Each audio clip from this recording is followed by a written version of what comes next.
प्रणाम my dear students. देखिए बेटे, आज नया टॉपिक स्टार्ट करते हैं। Chapter C third, vectors.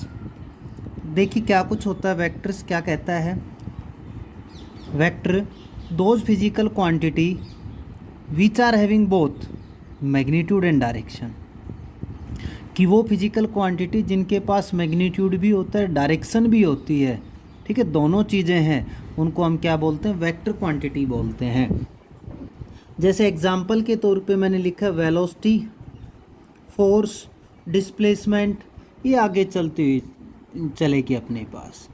Clear हुआ? तो बेटे वेक्टर कौन सी क्वांटिटी होती है जिसमें मैग्नीट्यूड हो। जैसे हमने कहा आपकी कोई गाड़ी है, ट्रैवल कर रही है, चल रही है with velocity 10 metre per second. तो बेटे वो 10 मीटर पर सेकंड, 10 क्या चीज़ है, उसका मैग्नीट्यूड है, दैट इज़ स्पीड या वेलोसिटी, कोई भी बोल सकते हो। इतना अगर बोला आपने तो स्पीड का काम करेगी। और आपने कहा 10 metre per second in north direction, in south, in west, ठीक है, या कोई भी डायरेक्शन अगर रिप्रेजेंट हुई है तो वहाँ पर वो एक पर्टिकुलर डायरेक्शन भी आ गई। 10 मीटर पर सेकंड मैग्नीट्यूड, उसके साथ उसने डायरेक्शन भी बोली, तो क्या होगी, दोनों चीज़ें, डायरेक्शन भी है और मैग्नीट्यूड भी है, तो उस क्वांटिटी को हम क्या बोलते हैं, वेक्टर क्वांटिटी बोलते हैं। फोर्स भी वेक्टर है, पुश करेंगे तो फिक्स डायरेक्शन में, पुल करेंगे फिक्स डायरेक्शन में, तो डायरेक्शन भी आती है। किसी भी वेक्टर क्वांटिटी को अगर रिप्रेजेंट करना है तो बेटे ये सिंबल होता है, ये एरो है, इसको हम हेड बोल देते हैं, जो डायरेक्शन को रिप्रेजेंट करता है। ये कौन है, टेल है। अब एक चीज़ सुनना बेटे मेरी अच्छे से, कोई गाड़ी ए पॉइंट से बी पॉइंट की तरफ गई, आपने डायरेक्शन बता दी। अच्छे से सुनना क्या कह रहा हूँ, कोई गाड़ी ए से बी गई तो आपने डायरेक्शन रिप्रेजेंट कर दी, और उसने कहा बी से ए आई, बी से ए, तो डायरेक्शन रिप्रेजेंट कर दोगे। जैसे तुमने कहा ए से बी, ये दिखा दिया, और अगर बी से ए आएगी तो क्या अपोजिट कर देंगे इसकी तरह। समझ में आया? कर देंगे क्या? कभी नहीं। क्लियर? आपको बताया फिजिक्स में डायरेक्शन जो बताता है वो कौन बताता है, नेगेटिव सिंबल। ये एरो हमेशा ऐसे ही लगेगा, इसको उल्टी डायरेक्शन में मत लगाना, इसके तरीके से। अगर अपोजिट डायरेक्शन है तो आप ए ही लिखो, बट उसके आगे सिंबल क्या लगा दो, माइनस। इसका मतलब है जो डायरेक्शन है, आपका ऑब्जेक्ट उधर नहीं ट्रेवल कर रहा, उससे जस्ट अपोजिट चल रहा है। इसको बोलते हैं टेल, इसको बोलते हैं हेड। बेटे मैंने अभी क्या कहा, 10 मीटर पर सेकेंड, तो जो इसकी टेल है ना, ये टेल, ये बता रही है उसके मैग्नीट्यूड को, इतने मैग्नीट्यूड से। और जो ये हेड बताया, जो एरो लगा हुआ है, ये किस चीज़ को रिप्रेजेंट कर रहा है बेटे, यहाँ पर किसको रिप्रेजेंट करेगा, डायरेक्शन को। तो ये मैग्नीट्यूड को रिप्रेजेंट कर रहा है और ये डायरेक्शन। सबसे अच्छी चीज़ क्या बताई है, अगर ऑब्जेक्ट ए से बी जा रहा है, बी से ए आ रहा है, सेम डायरेक्शन चल रहा है, तो ऊपर ए रिप्रेजेंटेशन हमेशा इस एरो से ही होगी बेटे, ये एरो लगता है। अपोजिट एरो का भी मत लगाना। क्लियर? अपोजिट जा रही है तो उसके आगे सिंबल क्या लगाओ, माइनस। आई थिंक अच्छे से क्लियर हुआ होगा बेटे। किसी वेक्टर के आगे प्लस लगा हुआ है, किसी वेक्टर के आगे माइनस लगा हुआ है, तो क्या रिप्रेजेंट करता है, डायरेक्शन को रिप्रेजेंट करता है। बेटे दो टाइप के हमने वेक्टर लिखे हैं, एक पोलर वेक्टर लिख दिया और एक एक्सियल वेक्टर लिखा। देखो मैंने कहा ए से स्टार्ट हुआ, ये चल रहा है बेटे आगे, तो इसका इनिशियल पॉइंट है या नहीं, स्टार्टिंग पॉइंट है या नहीं, बिल्कुल है, पोलर। फिर कहोगे सर कैसे भी चले, आपने लिख रहे रोटेशनल में, रोटेशनल में भी होता है बेटे। देखो रोटेशन में चला ए, ये चला, इस पॉइंट से चला था इनिशियल पॉइंट, ठीक है, स्टार्टिंग पॉइंट। अब दोबारा से वहीं आगे स्टार्टिंग पॉइंट का है, दोनों सेम हो गए। तो बेटे जिसके अंदर स्टार्टिंग पॉइंट नहीं है, जो सर्कल में मूव करता है, एक्सियल बोलते हैं। या जो एक्सिस, जैसे बेटे ये है, ये पेन लगाया ना मैंने, जैसे नोटबुक के अंदर पेन लगा के उसको मूव करवाते हैं, तो इसका क्या है, एक्सिस है। तो इसके अंदर जो एक्सिस के अराउंड रोटेट होता है, उनको हम क्या बोलते हैं, एक्सियल वेक्टर। और पोलर कौन से हैं, जिनके अंदर स्टार्टिंग पॉइंट होता है। बेटे अब पढ़ना शुरू करना, बेसिक बहुत अच्छा है। जो बच्चा अच्छे से पढ़ रहा है, वेक्टर के बेसिक को अच्छे से करेगा तो प्रॉब्लम नहीं आएगी। वेक्टर बहुत इंपॉर्टेंट टॉपिक आपका। आगे तक आपका यूज होगा बेटे। तो पहला है मॉडुलस। मैंने लिखा magnitude of vector is called modulus of A vector. जैसे मैंने अभी क्या बोला था बेटे, ये ए वेक्टर है, ठीक है, मैंने कहा ये चल रहा है 10 मीटर पर सेकंड से। 10 मीटर, 10 तो कौन बताया मैंने, मैग्नीट्यूड। और मैंने कहा टुवार्ड साउथ, साउथ की तरफ। ये टुवार्ड साउथ तो क्या रिप्रेजेंट कर रहा है, डायरेक्शन। और 10 क्या रिप्रेजेंट कर रहा है, मैग्नीट्यूड। इसने कहा मॉडुलस ऑफ फैक्टर। बेटे आपने कई बार मैथ में मॉडुलस लिया होगा, इसके 2 डंडे लगा देते हैं, ठीक है। मॉडुलस ऑफ फैक्टर क्या होता है, आप क्या बोलते हो, इसको रिप्रेजेंट करने का तरीका क्या होता है, मैं यहाँ पर लिख देता हूँ। या तो ए से रिप्रेजेंट करो, या ये वेक्टर मतलब उसकी डायरेक्शन को हमें रिमूव करना है। अगर डायरेक्शन को रिमूव कर दिया तो वहाँ पर वो क्या बन जाता है, उसका मॉडुलस। मॉडुलस का मतलब आपने बोला पॉजिटिव। मैंने कहा ए वेक्टर अगर कोई चीज़ ए से भी जा रही है, प्लस उल्टी आ गई तो माइनस, तो माइनस लगाएंगे। बट मोड जब हम लेते हैं तो उसके आगे 2 डंडे लगा देते हैं, ऐसे लगाते हैं, वो उसका क्या बोला जाता है, मॉडुलस। अगर ए वेक्टर का आपने मोड ले लिया तो ऑलवेज क्या आता है, पॉजिटिव आता है।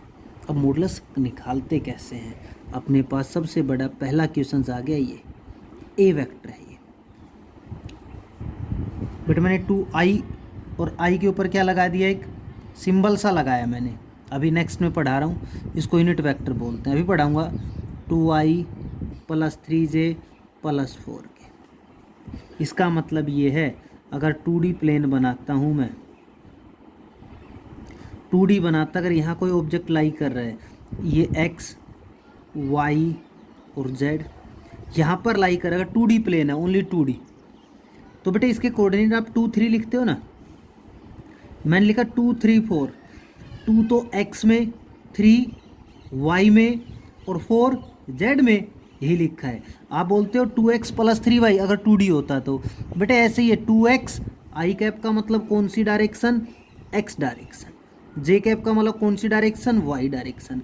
k का मतलब कौन सी डायरेक्शन, z डायरेक्शन। क्योंकि ऊपर मैंने सिंबल किसका लगाया है, वेक्टर का, तो डायरेक्शन देनी जरूरी है, इसलिए हमने इनके साथ क्या दी, डायरेक्शन। किसी भी वेक्टर को हम इस टाइप से रिप्रेजेंट करेंगे आगे चल के। क्लियर हुआ, किसी भी वेक्टर को हम ऐसे रिप्रेजेंट करेंगे। ये यूनिट वेक्टर अगले टॉपिक में पढ़ा रहा हूँ, अभी आप डायरेक्शन समझो। x y z ये क्या रिप्रेजेंट करते हैं, डायरेक्शन। कर दी रिप्रेजेंट। अच्छा बेटे ये लिखा समझ में आ गया। कहीं भी i के ऊपर कैप लगा तो x डायरेक्शन पर समझ लेना, j के ऊपर कैप लगा तो y डायरेक्शन समझना, और k के ऊपर कैप लगा दी तो z डायरेक्शन को समझना। ठीक है, अब देखिए आपने निकाला मॉडुलस। मॉडुलस का मतलब इसका मॉडुलस अभी निकलवाता हूँ बेटे, 3 से निकाल देता हूँ डायरेक्ट, फिर उसको आपको समझाता हूँ। पहले वाले का स्क्वायर कर देना, प्लस माइनस कुछ भी आया तो प्लस आएगा।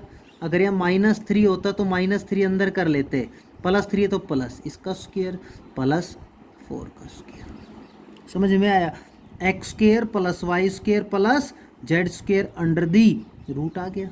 इसको सोल्व करूँगा, या तो इसको ऐसे लिखो या इसको सिंपल a लिखो, दोनों चीज़ें क्या हैं, एक ही है।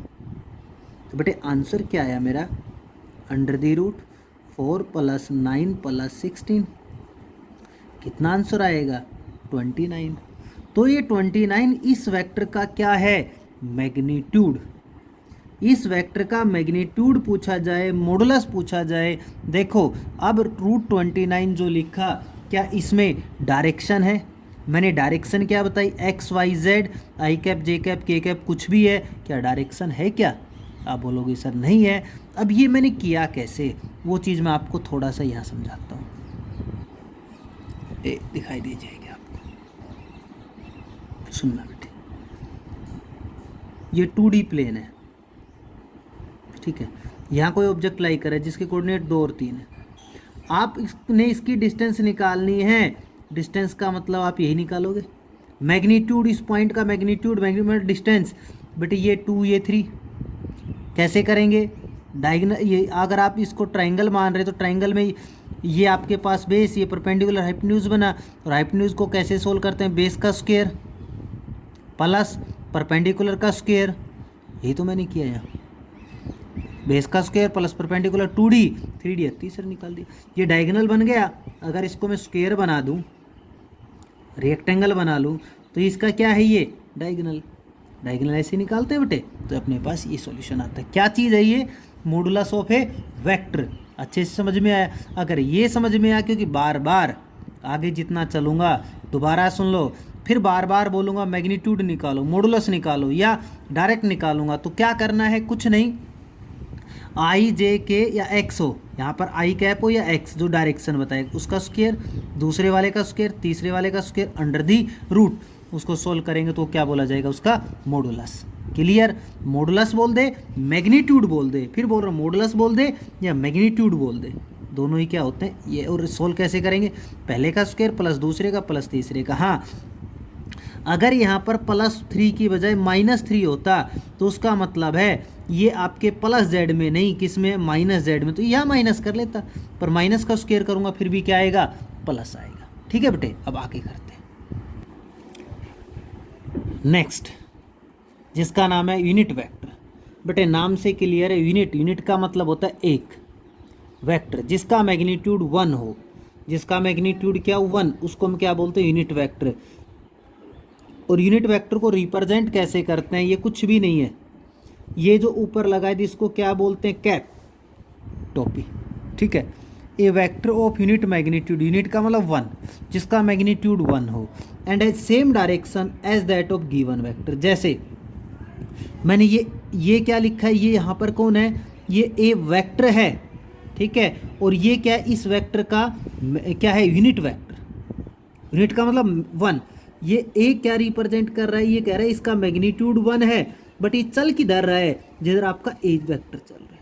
मतलब डायरेक्शन तो क्या बोली, गिवन वेक्टर की में होगी, बट अगर किसी के ऊपर कैप लगा दिया तो कैप का मीनिंग होता है 1। सभी बच्चे याद करेंगे अच्छे से, क्योंकि यूनिट वेक्टर निकालना आता है।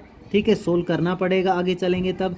बेटे उस यूनिट वेक्टर को बोलते हैं vector divided by there magnitude. Magnitude बताया था ना ये, इसको आप ऐसे भी लिख सकते हो, ए वेक्टर अपॉन में ए।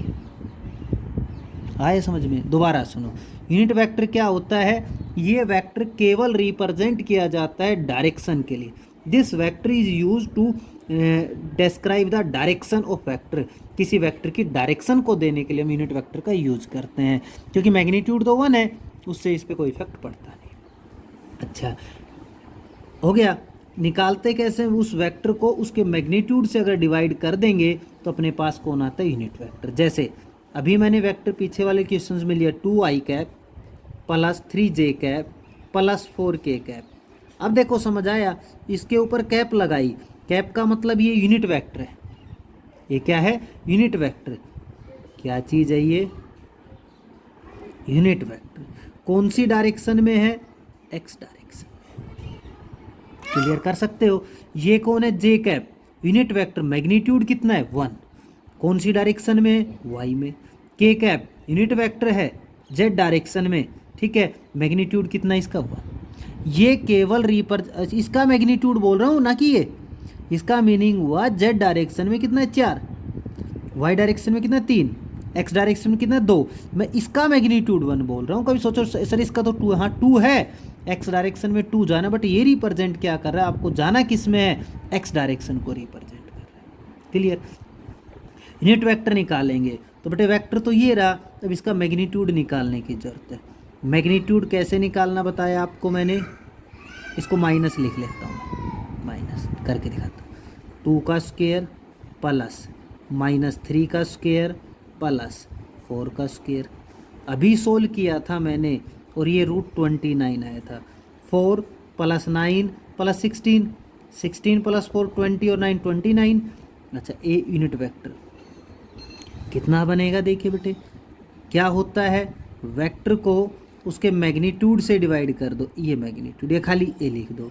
वेक्टर तो कौन है, ये रहा बेटे 2i cap -3j cap plus 4k cap.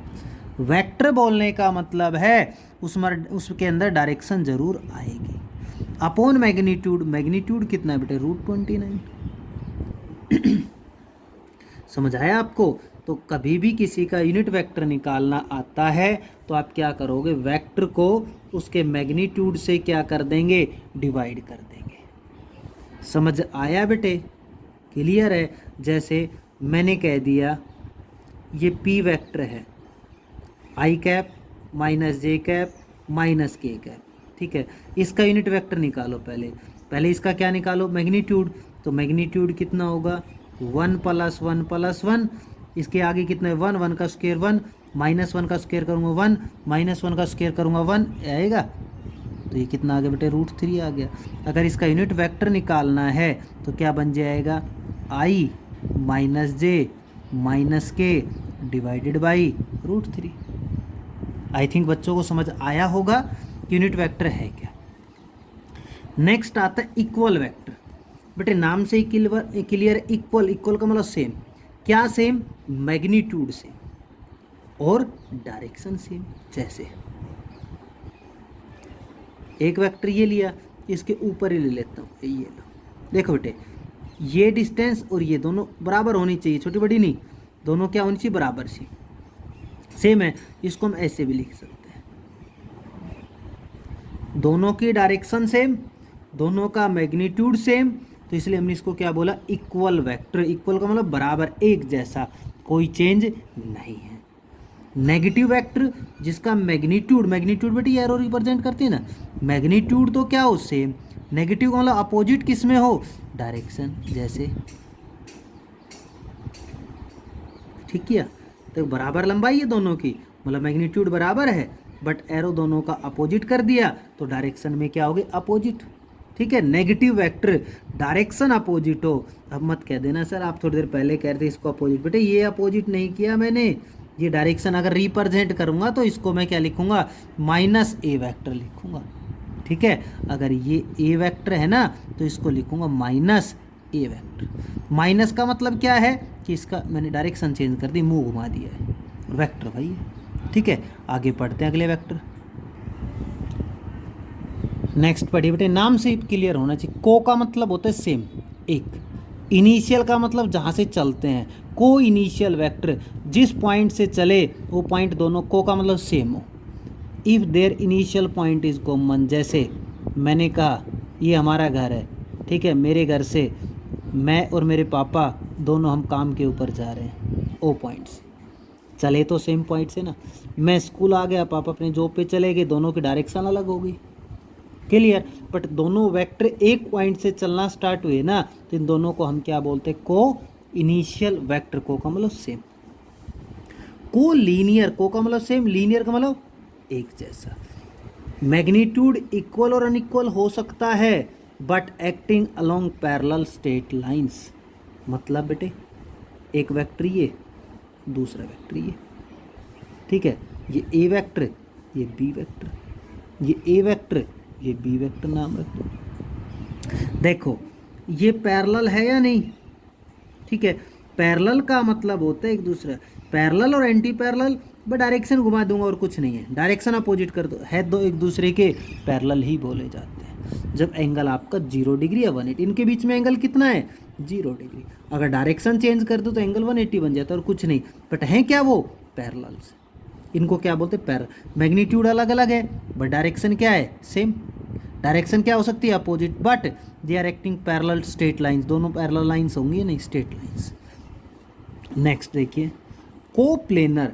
को का मतलब सेम, प्लेनर का मतलब प्लेन। जैसे आप जो नोटबुक देख रहे हो पूरा एक प्लेन है, इसमें जितने भी वेक्टर होंगे, जैसे एक वेक्टर ये लिख दिया, ठीक है, एक वेक्टर मैंने ये रिप्रेजेंट किया। सुनो देखो अभी तक मैंने कुछ नहीं कहा, मैंने क्या कहा, या तो पैरेलल होंगे या डायरेक्शन सेम होगी, ऐसा मैंने ये बनाया।